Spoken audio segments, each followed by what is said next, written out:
Donc j'ai le souvenir de colle où je propose l'étude d'une suite, de la convergence d'une suite, et le gars me dit je vais essayer d'utiliser le théorème de la limite monotone. Là je t'avoue que je reste un peu circonspect parce que moi c'est ma 5e idée sur la liste quoi. C'est-à-dire que soit j'ai une idée de génie, soit je suis complètement désespéré. Sois le bienvenu. On se retrouve aujourd'hui pour parler des corrections d'exercices qui sont disponibles sur internet. Alors après, la face cachée du professeur, c'est un peu une face exposée de certains professeurs qui, en dehors de leurs cours, mettent des documents en ligne sur internet. Comme certains élèves sont très prompts à faire des annales très tôt dans l'année, je me propose de traiter de ce sujet directement pour t'expliquer dans quelle mesure tu peux exploiter ces solutions qui sont proposées gracieusement par mes collègues. Le premier point dont je vais te parler aujourd'hui, c'est de ce que tu vas trouver sur internet.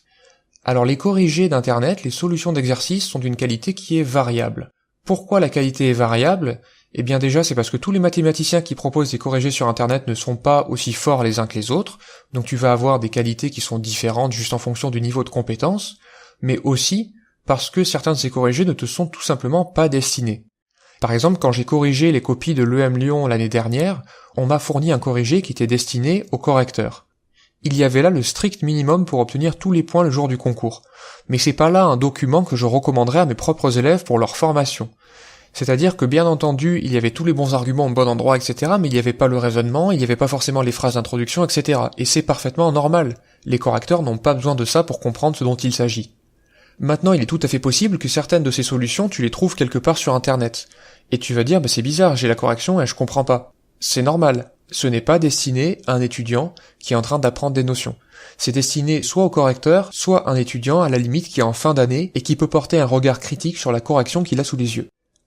Alors je te parle de qualité variable, mais tu vas aussi trouver d'excellents corrigés sur le fond comme sur la forme. J'ai des collègues qui vont mettre des corrigés où il y a plusieurs méthodes pour résoudre certaines questions, où il y a des raisonnements, où il y a des questions qui vont poser aux étudiants en plus, etc. Tu vas vraiment avoir la solution, mais tu vas aussi avoir beaucoup d'éléments de réflexion et de rédaction qui vont te permettre d'enrichir tes connaissances. Au contraire, tu vas trouver des corrigés avec des erreurs de raisonnement, des rédactions comme sous réserve de convergence qu'il faut vraiment que tu évites à tout prix, ou même des méthodes qui sont carrément hors programme. Tout simplement parce que depuis que la solution a été publiée, le programme a changé, ou tout simplement parce que le correcteur n'était pas au courant que tel outil, il n'y avait pas droit lorsqu'il a produit la solution de l'exercice en question. Ce constat pose en fait la question du discernement. On reviendra à cette question plus tard, mais il va falloir être capable de décider, déjà, si une solution que tu trouves sur internet, elle est bonne ou elle est pas bonne pour toi à un moment donné.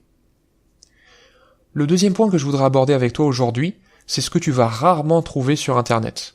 Ce que tu trouveras rarement, c'est le raisonnement qui a précédé la solution. Et en fait, c'est la question du pourquoi.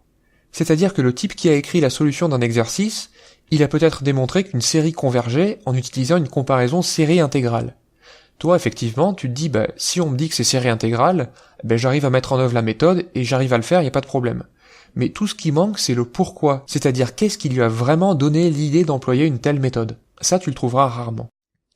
Ce que tu vas rarement trouver aussi, c'est les explications qui permettent de passer d'une ligne à l'autre. En fait, c'est quelque chose qui est exactement dans le même ordre d'idées. C'est-à-dire que c'est la même question. Tu vas te dire d'une ligne à l'autre, là il a séparé les termes pair et impair, là il a fait un changement de compteur à tel endroit, là il a isolé le premier terme de la somme, etc. Mais ce que tu trouveras rarement, c'est pourquoi il a pris l'initiative de réaliser de telles manipulations techniques.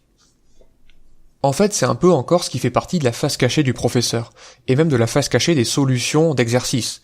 C'est-à-dire qu'on va te montrer en général ce qui fonctionne, mais ce qui fonctionne pas, ou ce qui a fait qu'on a été amené à employer telle ou telle méthode, toutes ces choses-là, elles sont souvent balancées sous le tapis. Encore une fois, c'est pas une critique des solutions qui sont proposées gracieusement sur internet que je fais. Parce que ces corrigés ne sont peut-être pas là pour ça. Ces corrigés sont peut-être là pour te donner des résultats quand toi tu as cherché l'exercice en entier, pour vérifier que tes résultats étaient justes. Alors justement, ça m'amène sur mon troisième point, c'est l'analyse de ce constat et les conséquences que tu vas pouvoir en tirer. La phrase clé, c'est tout dépend vraiment de la façon dont tu utilises le corrigé et de ce que tu espères en tirer. Alors je vais te donner des exemples. Si tu te dis « apprendre le corrigé, ça me permettra d'avoir tous les points le jour du devoir surveillé si jamais j'ai le même exercice », je pense que tu te trompes. Parce que la rédaction n'est peut-être pas adéquate, peut-être que les raisonnements ne sont pas conduits comme il faut, peut-être que certains calculs nécessiteraient aux yeux de ton professeur plus de détails, et que tu n'obtiendras pas tous les points le jour du devoir surveillé, même si tu as recopié la correction d'un prof de maths sur internet. En plus de ça, apprendre le corriger, ça contrevient parfaitement au principe de structuration des connaissances, et encore une fois, je te renvoie à cette émission si tu souhaites plus de détails sur le sujet. Alors tu peux être un peu moins ambitieux et te dire tout simplement, eh bien je vais lire le corrigé sur internet, tout simplement parce que je vais mieux comprendre les exercices. Encore une fois, c'est quelque chose qui n'est pas forcément vrai. Alors là, je te donne par exemple l'exemple de la 4e méthode. C'est-à-dire que pour démontrer qu'une série converge, une série à terme positif converge, ce que je vais tester en premier, c'est la divergence grossière. Parce que si le terme général ne tend pas vers 0, la série diverge et c'est plié, j'ai plus rien à faire. Si ça ne fonctionne pas, je vais tester encore autre chose. Je vais voir par exemple si je peux pas tester une comparaison avec une série de Riemann, quelque chose de très standard. Et ensuite, je vais tester des méthodes de plus en plus compliquées, jusqu'à finalement, peut-être, atterrir à une comparaison série intégrale. Mais toi, si tu lis le corrigé directement, tu vas te dire, ah ben tiens, cette série, il faut que j'utilise série intégrale. Sauf que ce que tu ne vas pas voir dans la panique, c'est que le correcteur qui t'a proposé la série intégrale, il avait essayé 3 méthodes auparavant, et c'est parce que ces 3 méthodes n'ont pas fonctionné qu'il a pris l'initiative d'utiliser la comparaison série intégrale. Ça, c'est quelque chose que je retrouve encore une fois chaque semaine en colle. Donc j'ai le souvenir de colle où je propose l'étude d'une suite, de la convergence d'une suite, et le gars me dit, ben je vais essayer d'utiliser le théorème de la limite monotone. Là, je t'avoue que je reste un peu circonspect, parce que moi, c'est ma 5e idée sur la liste, quoi. C'est-à-dire que soit j'ai une idée de génie, soit je suis complètement désespéré. Mais le théorème de la limite monotone, a priori, c'est vraiment pas ma priorité. Donc en fait, on s'aperçoit petit à petit que pour tirer bénéfice d'un corrigé, il faut être en mesure de garder un esprit critique sur le raisonnement, les mathématiques, la rédaction, et même sur les méthodes qui sont employées. Ces éléments-là peuvent très bien apparaître dans le corrigé, ils peuvent apparaître mal sur le corrigé, ou ils peuvent très bien ne pas apparaître sur le corrigé. Alors tout cela m'amène à ma conclusion. Que faire des corrections disponibles sur Internet ? Je te recommande d'utiliser le corrigé, soit pour répondre à des questions que tu as, c'est-à-dire tu as essayé de faire un exercice, tu veux voir si ta solution est bonne, et là tu vas regarder le corrigé sur Internet, soit à l'inverse, pour te poser des questions justement. C'est-à-dire que tu vas voir le corrigé sur Internet et tu vas pas te dire « je vais comprendre la solution de l'exercice ». Tu vas te dire « ça va me permettre de me poser des questions sur pourquoi il a employé telle méthode, pourquoi il est passé d'une ligne à l'autre ». Et ça, c'est vraiment des questions que tu peux poser à tes camarades et que tu peux poser même à ton professeur. Tu peux aller le voir avec un livre en lui demandant « j'ai parfaitement compris comment il était passé d'une ligne à l'autre, mais tout seul, je ne saurais pas le faire parce que j'ai vraiment pas compris pourquoi ils ont eu l'idée de faire ça ». Et ça, c'est vraiment un thème que je vais développer dans les prochaines émissions, c'est cette différence entre le pourquoi et le comment. Je l'ai déjà évoqué dans les émissions précédentes, mais c'est vraiment un thème sur lequel je vais mettre l'accent cette semaine, parce que c'est à l'origine de beaucoup de méthodes de travail et de beaucoup de comportements qui pourront être profitables pour toi dans ton travail. Pour conclure, j'ai aussi envie de te dire qu'il faut être assez fort pour aller voir une solution au hasard sur Internet. Pour moi, c'est l'apanage des élèves qui sont déjà soit dans le milieu de classe, soit dans le haut de classe, c'est-à-dire des élèves qui vont être capables de porter un regard critique sur un corrigé et séparer le bon grain de l'ivraie.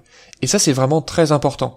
C'est-à-dire que si t'es un élève qui t'estime faible ou même moyen, je pense que c'est pas approprié d'aller voir des solutions sur Internet, parce que tu vas pas être en mesure de faire la différence entre quelque chose d'excellent et quelque chose de très médiocre. Alors pour terminer, un petit bonus, c'est-à-dire que si tu es en filière ECS, la filière dans laquelle j'enseigne, je peux te recommander de source sûre le site de Jean-François Cossuta, dont je te mettrai le lien dans la description, qui a produit ces dernières années des corrigés d'une qualité très haute, avec une rédaction qui est quasiment impeccable, et même si de temps en temps il ne propose pas la solution optimale à certains exercices, il propose de temps en temps plusieurs méthodes pour résoudre certaines questions, sa rédaction me convient parfaitement, etc. Donc quand tu réaliseras des annales, ce que je recommande de faire à partir de janvier, février, etc., je te recommande vraiment son site. Dans la prochaine émission, je vais traiter la question « Que faire si tu n'arrives pas à commencer ton exercice ?» Parce que souvent, aller voir des corrections sur Internet, c'est un peu la solution désespérée au fait qu'on n'arrive pas à commencer des exercices. Donc, plutôt que de te laisser errer sur des pages Internet d'une qualité douteuse, je vais essayer de te proposer une démarche concrète, étape par étape, pour t'aider à réaliser tes premiers exercices dans un domaine où t'es pas forcément à l'aise. Enfin, je t'invite à participer à la création de ces émissions en n'hésitant pas à me poser des questions dans les commentaires sur tous les thèmes où tu auras envie de recevoir un peu d'aide. Je me ferai une joie de te répondre et de te dire si je m'estime capable de produire une réponse cohérente et productive pour t'aider à répondre à cette question. En attendant, je te souhaite une excellente journée et je te dis à la prochaine.